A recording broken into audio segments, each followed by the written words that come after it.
बिहार चुनाव के परिणाम के बाद प्रशांत किशोर पिछले 3 दिन से कहीं ना कहीं वो मीडिया के सामने आने से हिचकिचा रहे थे, क्योंकि उनको पता था कि जैसे ही वो मीडिया के सामने आएंगे तो मीडिया उनको नोच खाएगी। क्योंकि चुनाव से पहले उन्होंने ऐसे ऐसे दावे किए थे जिसके बाद तो उनसे सवाल पूछना तो बनता है। उन्होंने दावा किया था कि जेडीयू को 25 सीट से ज़्यादा नहीं आएगा और नीतीश कुमार इस चुनाव के बाद कभी भी सीएम नहीं रहेंगे। लेकिन हुआ क्या, एनडीए भारी बहुमत से जीतती है और 20 तारीख को नीतीश कुमार सीएम के रूप में शपथ लेने वाले हैं गांधी मैदान में। आज के दिन प्रशांत किशोर मीडिया के सामने आते हैं और एक प्रेस कॉन्फ्रेंस में उन्होंने बहुत सारी बातें कही। उन सारे बातों का यही निचोड़ है कि वो राजनीतिक तो नहीं छोड़ने वाले हैं, क्योंकि उन्होंने कहा था कि नीतीश कुमार अगर चुनाव के बाद भी सीएम बनते हैं तो वो राजनीति से संन्यास ले लेंगे। लेकिन इस प्रेस कॉन्फ्रेंस में इस सवाल पूछे जाने पर वो कहते हैं कि बिहार में फेयर और फ्री तरीके से इलेक्शन नहीं हुआ है। इतना ही नहीं, प्रशांत किशोर बताते हैं कि मधुबनी में जहां से उपेंद्र कुशवाहा की पार्टी और उनके कैंडिडेट लड़ रहे थे, वहां से जनसुराज का एक कैंडिडेट लड़ रहा था।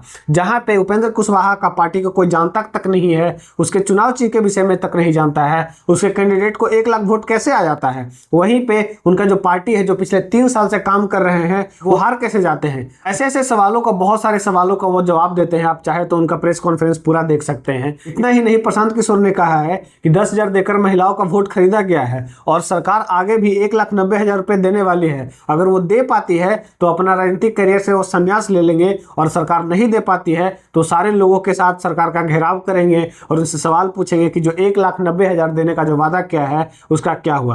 क्योंकि सरकार ने शुरू में ही बताया था कि आप रोजगार शुरू कीजिए, सरकार आपको 2 लाख को लोन देगी और जो 10,000 है वो आपको एडवांस के रूप में दिया जा रहा है। इससे आप रोजगार शुरू कीजिए, बाकी जो सरकार है वो आपको 1,90,000 रुपये देगी। इसी बात को प्रशांत किशोर कोट कर रहे थे।